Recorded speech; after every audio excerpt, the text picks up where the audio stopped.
കഴിഞ്ഞ ദിവസം പാകിസ്ഥാൻ പിന്തുണയോടെ പഹൽഗാമിൽ നടത്തിയ ഭീകരാക്രമണത്തിൻ്റെ പശ്ചാത്തലത്തിൽ ക്യാബിനറ്റ് കമ്മിറ്റി ഓൺ സെക്യൂരിറ്റി പ്രധാനമന്ത്രിയും ആഭ്യന്തരമന്ത്രിയും ഒക്കെ അടങ്ങുന്ന ഉന്നതതല സമിതിയുടെ യോഗം ചേർന്ന് സിന്ധു നദീജല കരാർ അത് ഇൻഡെഫിനിറ്റായി സസ്പെൻഡ് ചെയ്യുന്നതിന് വേണ്ടി തീരുമാനിച്ചിരുന്നു.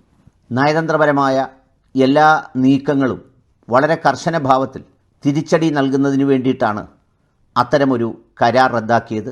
ഒപ്പം ഇന്ത്യയിലേക്ക് ഇനി പാകിസ്ഥാനികൾക്കുള്ള വിസ നിഷേധിച്ചിട്ടുണ്ട്. ഇന്ത്യയിൽ തുടരുന്ന പാകിസ്ഥാൻ പൗരന്മാർ വിസ റദ്ദാക്കിയതായി കണക്കുകൂട്ടി 48 മണിക്കൂറിനകം രാജ്യം വിടണം എന്നും തീരുമാനിച്ചു. അതുകൂടാതെ നയതന്ത്ര കാര്യാലയമടക്കം അടച്ചുപൂട്ടുന്ന സ്വഭാവത്തിലേക്ക് അതിൻ്റെ തിരിച്ചടി അല്ലെങ്കിൽ അതിനോടുള്ള പ്രതികരണമെന്ന നിലയിൽ ഇന്ത്യ ആദ്യഘട്ടത്തെ നിലപാട് സ്വീകരിച്ചു. ഇങ്ങനെ ഒരു നിലപാട് സ്വീകരിക്കുമ്പോൾ ഈ സിന്ധു നദീജല കരാർ അതെന്താണെന്നും എന്ത് പശ്ചാത്തലത്തിലാണ് ഉണ്ടായിട്ടുള്ളതെന്നും അത് എങ്ങനെയാണ് പാകിസ്ഥാനെ ബാധിക്കുകയെന്നും അറിയേണ്ടത് ഒരു നിർണായകമായ വിവരമാണ്.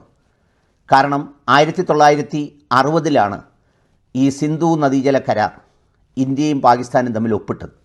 ലോകബാങ്കിൻ്റെ കൂടി ഒരു ബ്രോക്കറിങ്ങിലാണ്, ഒരു മധ്യസ്ഥതയിലാണ് ഇത്തരമൊരു കരാറിലേക്ക് എത്തിയത്.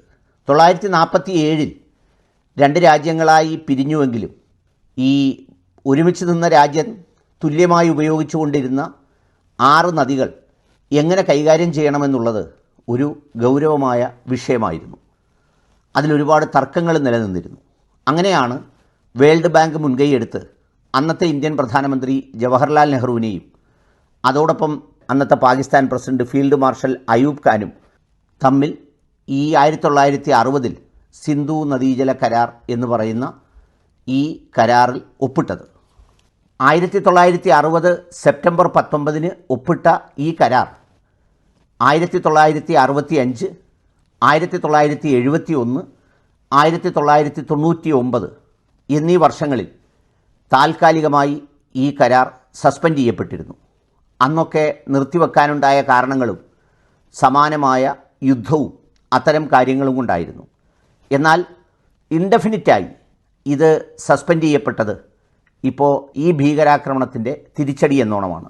6 നദികളിൽ ബീസ്, രവി, സത്ലജ് എന്നീ 3 നദികളുടെ ജലത്തിൻ്റെ ഉപയോഗവും അതിൻ്റെ നിയന്ത്രണവും ഇന്ത്യക്കായിരുന്നു. ഇതിനെ വിളിച്ചത് ഈസ്റ്റേൺ റിവേഴ്സ് എന്നാണ്.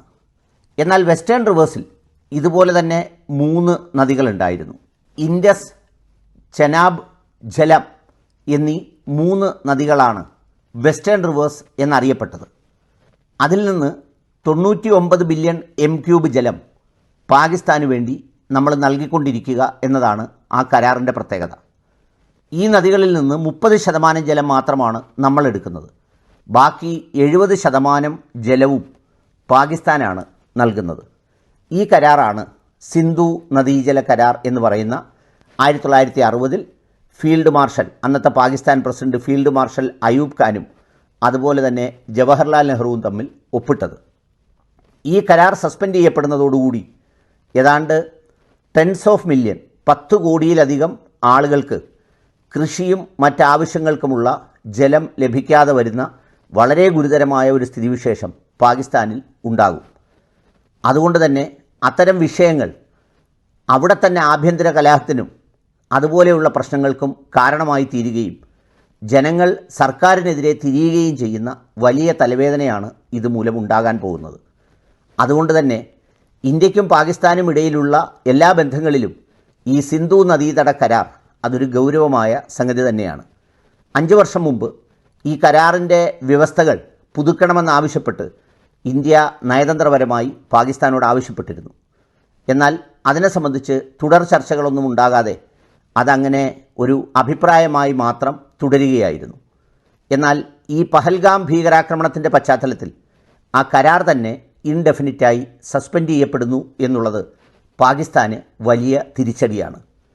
ഒരു സർജിക്കൽ സ്ട്രൈക്ക് എന്ന നിലയിൽ ആർമി നടത്തുന്ന സ്ട്രൈക്കിനേക്കാൾ വളരെ ദീർഘകാലം നിലനിൽക്കുന്ന അവിടുത്തെ സമ്പദ് വ്യവസ്ഥയെ പ്രതികൂലമായി ബാധിക്കുന്ന ഏറ്റവും കനത്ത തിരിച്ചടി തന്നെയാണ് ഈ സിന്ധു നദീ കരാർ ആ കരാർ റദ്ദാക്കപ്പെടുന്നതിലൂടെ സംഭവിക്കുന്നത്.